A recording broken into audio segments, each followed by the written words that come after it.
हैं 13 मई 2024 को है अक्षय तृतीया सोमवार। दोस्तों, अक्षय तृतीया के बाद पढ़ने वाली सोमवार का महत्व भी बहुत ही बड़ा होता है और यह अक्षय तृतीया सोमवार का महत्व भी बहुत ही बड़ा होता है। जो भी व्यक्ति अक्षय तृतीया के दिन भगवान शिव जी को प्रसन्न ना कर पाया हो, अक्षय तृतीया के बाद पड़ने वाले जो सोमवार होता है उस दिन एक ऐसा विशेष उपाय करके जो है अपनी मनोकामना को पूर्ण कर सकते हैं।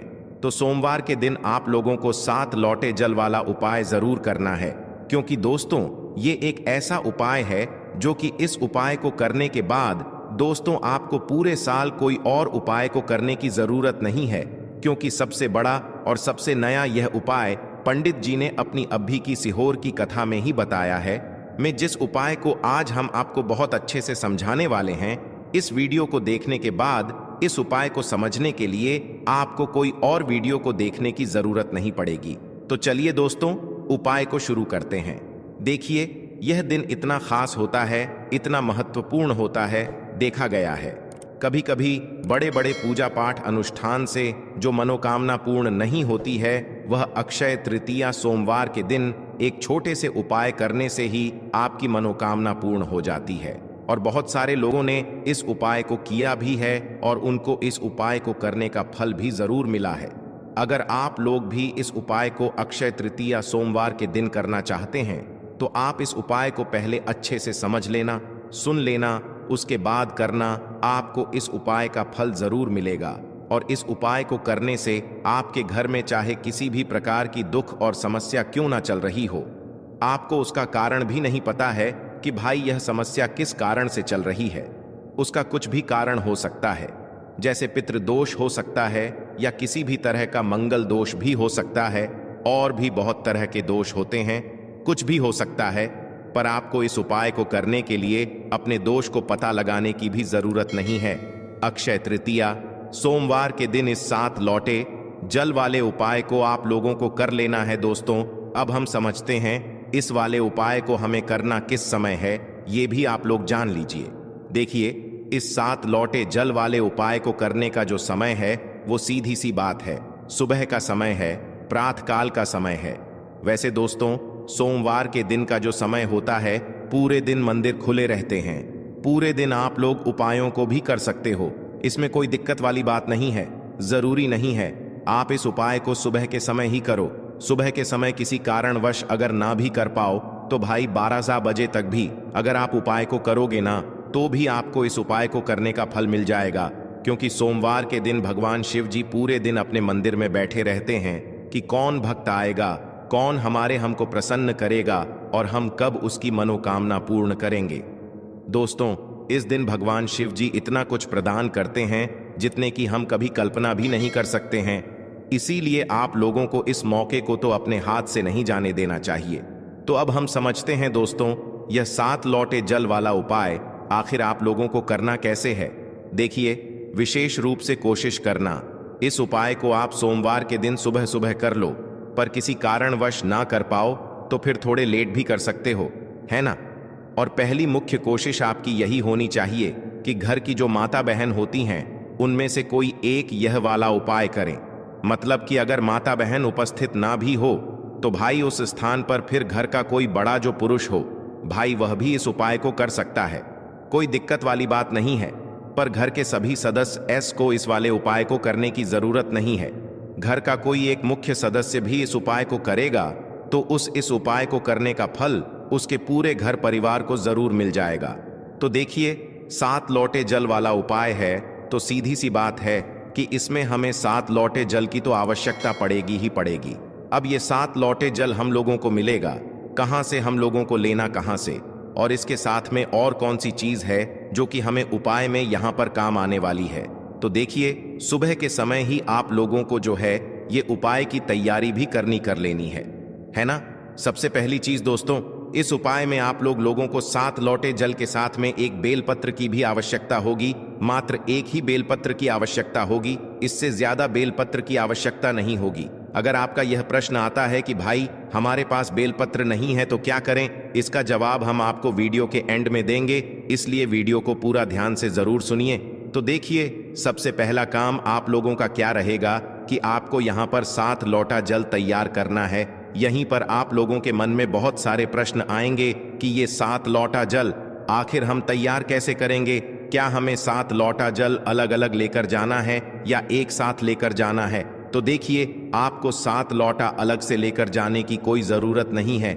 आपको अपने साथ में बस एक बाल्टी रखनी है और ज़रूरी नहीं है कि यह वाला जो जल है ये आप अपने घर के परिंदे से ले, क्योंकि परिंदे में हो सकता है कि भाई इतना ज़्यादा जल ना हो। अगर है आपके घर के परिंदे में इतना ज़्यादा जल, तो भाई आप अपने घर के परिंदे से ही जो है मतलब इस वाले जल को लें, इस वाले उपाय को करने के लिए। और अगर नहीं है तो फिर भाई आप किसी हैंडपंप से भी इस वाले जल को ले सकते हैं, या आपके घर में अगर कोई बोरिंग वगैरह है तो भी वहां से भी आप लोग इस जल को ले सकते हैं।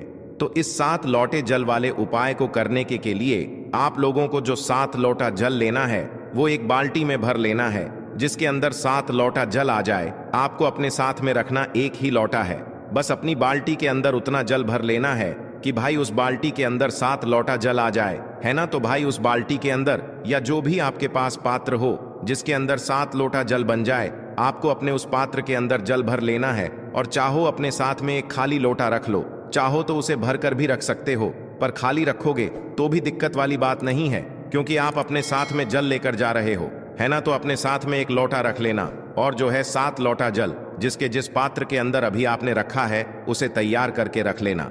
इसके साथ में दोस्तों एक बिल पत्र आप लोगों को जरूर रख लेनी है। देखो, सोमवार का दिन रहेगा तो बेचने वाले आप लोगों को बहुत आसानी से मिल जाएंगे, इसलिए ये बहाना बिल्कुल भी नहीं चलेगा कि भाई बेल पत्र ना मिले तो क्या करें। हम आपको आखिरी में बताएंगे, पर कोशिश आप यही करना कि आप लोग पहले बेल पत्र ढूंढने की पूरी कोशिश कर लो, आपको बेल पत्र मिल जाए इस उपाय को करने के लिए। और चाहिए भी कितनी बेल पत्र? मात्र एक ही बेल पत्र चाहिए और ज्यादा नहीं चाहिए। तो एक बेलपत्र और अपना 7 लोटा जल तैयार करके आपको प्रातःकाल सुबह सुबह स्नान करके शुद्ध होकर शुद्धता का विशेष रूप से ध्यान रखना, उपाय को करते समय और पहुंच जाना अपने घर के पास में जो भी शिव मंदिर हो, शिवालय हो, जहां पर शिवलिंग विराजित हो, वहां पर देखो इस दिन अमावस्या रहेगी तो शिव जी के मंदिर में भीड़ भी रहेगी। तो इसीलिए कोशिश करना जल्दी से जल्दी उपाय कर लो ताकि मंदिर में भीड़ ना रहे और आप आराम से मनोर मतलब अच्छे से आनंदमय होकर जो है इस वाले उपाय को कर सको। तो भाई सबसे पहले तो आपको भगवान शिव जी के मंदिर के अंदर प्रवेश करना है, भगवान शिव जी के दर्शन करना है, उनसे निवेदन करना है, विनती करना है और सबसे पहले जाकर दोस्तों आप लोगों को अपना यह वाला उपाय कर लेना है। जरूरी नहीं है कि भाई आप सिर्फ उपाय की सामग्री के लिए लेकर जाओ, आप अपने साथ में सोमवार के दिन जो भी आप भगवान शिव जी की पूजन अर्चना करना चाहते हो वो सारी सामग्रियां लेकर जा सकते हो। पर उपाय की जो सामग्री है जो कि 7 लोटा जल और एक बेलपत्र, ये आप लोगों को अलग से ही लेकर जाना है। 7 लोटा ही लेकर नहीं जाना है, आपको मात्र 7 लोटा जल लेकर जाना है। कहने का मतलब यह है कि जिस पात्र के अंदर 7 लोटा जल बन जाए, आपको उस पात्र के अंदर एक साथ वह जल भरकर लेकर जाना है और अपने साथ में खाली लोटा भगवान शिव जी के मंदिर के अंदर लेकर पहुंच जाना है। आप भगवान के दर्शन कर लो, दर्शन करने के बाद शिव जी के शिवलिंग के पास में बैठ जाओ, क्योंकि उपाय को करने में थोड़ा सा समय लगेगा। शिवलिंग के सामने भी बैठ सकते हो या कहीं पर पास में भी बैठ सकते हो, पर पास में ही बैठना इस बात का आप लोग ध्यान रखना। तो सबसे पहला काम आप लोगों का क्या रहेगा वो ध्यान से सुनो। देखो, आप अपने साथ में 2 चीजें लेकर आए हो, एक बेलपत्र और 7 लोटा जल, है ना, जिसमें से अभी हमें सबसे पहले जो काम पड़ेगा वो पड़ेगा दोस्तों एक बेलपत्र से, है ना। तो अपनी वह बेलपत्र निकाल लो और जो बेलपत्र आप इस उपाय में प्रयोग कर रहे हो ना, उस बेलपत्र को ध्यान से देख लेना, वो टूटी हुई कटी पीटी नहीं होनी चाहिए, बिल्कुल अच्छी वाली बेलपत्र होनी चाहिए, क्योंकि उपाय का फल भी आपको इतना अच्छा मिलेगा जिसकी आपने कभी कल्पना भी नहीं करी होगी, है ना। तो आपने एक बेलपत्र लेना है, उस बेलपत्र को सबसे पहले आपको माता अशोक सुंदर जी वाले स्थान पर चढ़ा देना है।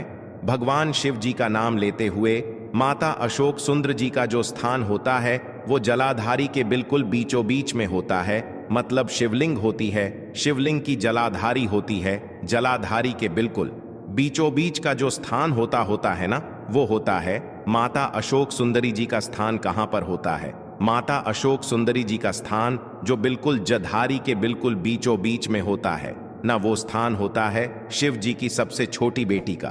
तो सबसे पहले अपनी इस बेलपत्र को आपको माथा असु सुंदर जी वाले स्थान पर चढ़ाना है। ध्यान इस बात का रखना है कि भाई इस बेलपत्र की जो डंडी का मुख होगा, इस डंडी का मुख जो है आपको जलाधारी की तरफ करके ही रखना है, जहां से जल बहता है और नीचे गिरता है। इस तरीके से आपको अपनी इस एक बेलपत्र को माता अशोक चंद्र जी वाले स्थान पर समर्पित कर देना है, डंडी का मुख जलाधारी की तरफ करके। अब दोस्तों कुछ सेकंड इसे समर्पित रहने देना, जैसे कि 5 से 10 सेकंड तक आप इसे इस बेलपत्र को माता असुसुंद जी वाले स्थान पर समर्पित रहने देना। उस समय के बीच में आप श्री शिवाय नमस्तुभ्यम का जाप करना। जैसे ही 5 से 10 सेकंड हो जाते हैं, भाई इसी बेलपत्र को आपको वापस से उठाना है। क्या करना है, इसी बेलपत्र को आपको वापस से उठाना है। अब इस बेलपत्र को आपको शिव जी पर चढ़ाना है। एक ही बेलपत्र रहेगी जिसे पहले माता असुचंद्र जी वाले स्थान पर चढ़ाना है, फिर इसी बेलपत्र को उठाकर आपको शिव जी की शिवलिंग पर चढ़ाना है। बस ध्यान इस बात का रखना है कि जब आप इस बेलपत्र को भगवान शिव जी की शिवलिंग के ऊपर चढ़ाओगा तो इस बेलपत्र की डंडी का मुख आपकी विपरीत दिशा में हो, मतलब कि इस बेलपत्र की बीच वाली बड़ी पत्ती का मुख आपकी तरफ हो। आप जिस तरफ से भी इस बेलपत्र को शिवलिंग पर चढ़ाना है उस तरफ हो, और डंडी का मुख आपके सामने जो भी दिशा हो उस दिशा में जो है आपको इस बेलपत्र की डंडी का मुख करके रखना है। बस ध्यान रखना, बीच वाली बड़ी पत्ती का मुख आपकी तरफ करके आप लोगों को इस बेलपत्र को शिव जी के शिवलिंग के ऊपर समर्पित कर देना है। जैसे ही इस बेलपत्र को शिव जी की शिवलिंग के ऊपर समर्पित कर देते हो, आप अपना वह पात्र अपने सामने रख लेना।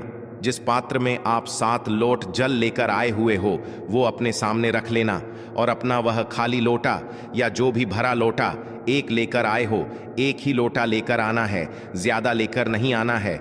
मात्र 7 लोटा जल की हमें आवश्यकता है, यहाँ पर 7 लोटे की आवश्यकता नहीं है। तो आपको अपना वह लोटा लेना है और अपनी उस बाल्टी में से, उस पात्र में से पहला लोटा जल भरना है। क्या करना है, पहला लोटा जल भरना है और उस पहले लोटे जल को आपको भगवान शिव जी की शिवलिंग के ऊपर एक धारा से धीरे धीरे करके चढ़ा देना है। उपाय को करने में जल्दबाजी बिल्कुल मत करना। ये बिल्कुल मत सोचना कि भाई 7 लोटा जल है तो बहुत समय लगेगा तो हम जल्दी जल्दी में चढ़ा दें। जैसे जल चढ़ाया जाता है एक धारा से धीरे धीरे करके भगवान शिव जी का नाम लेते हुए, श्री शिवाय नमस्तुभ्यम बोलते हुए, वैसे ही आप लोगों को हर लोटा जल को चढ़ाते जाना है।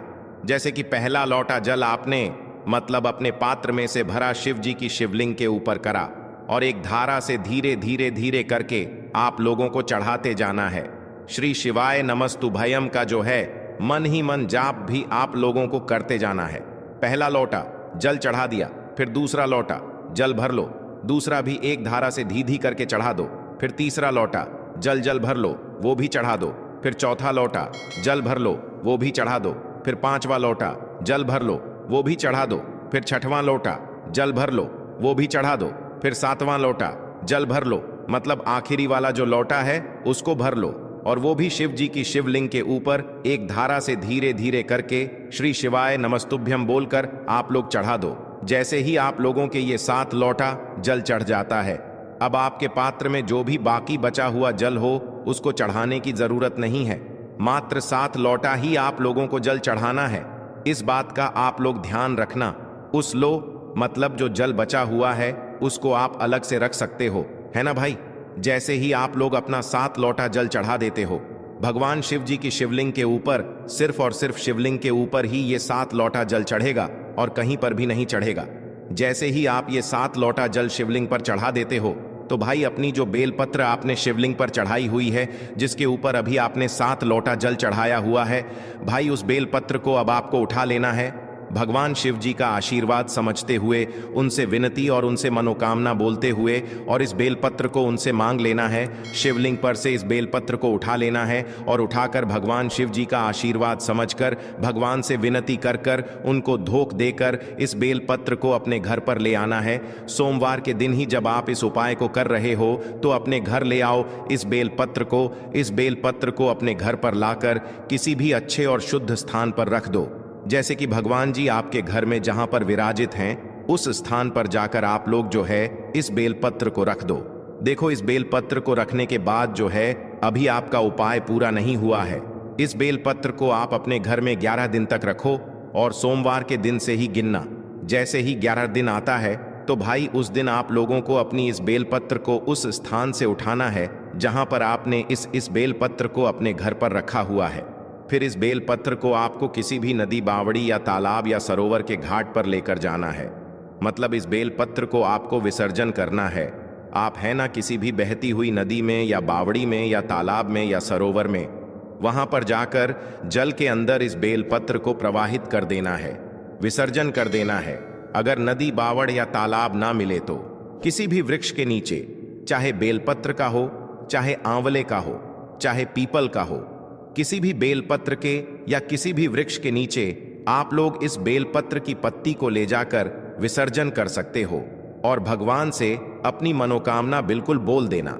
जब आप इस बेलपत्र का विसर्जन कर रहे हो, जैसे ही आप इस बेलपत्र का विसर्जन कर देते हो पेड़ के नीचे, चाहे नदी, बावड़ या तालाब या सरोवर के पास में या जल के अंदर, तो भाई आप उस समय अपनी भगवान से वह मनोकामना एक बार फिर से बोल देना, जिस मनोकामना के लिए आप लोग यह वाला उपाय कर रहे हो। एक मनोकामना जब बोलना, जब आप अपना 7वां लौटा जल चढ़ा रहे हो, चढ़ा दिया हो, उस समय बोलना। और एक मनोकामना जब भी बोल देना जब आप इस बेलपत्र का विसर्जन कर रहे हो, तो विसर्जन करने के बाद भगवान से प्रार्थना करने के बाद अब जाकर आपका यह उपाय पूर्ण हो जाता है। इस उपाय का जो आपको फल है ना, वो दोस्तों बहुत ही जल्दी मिल जाएगा। आपने इस उपाय को सबसे पहली बात तो सोमवार के दिन किया है और ये एक ऐसा उपाय है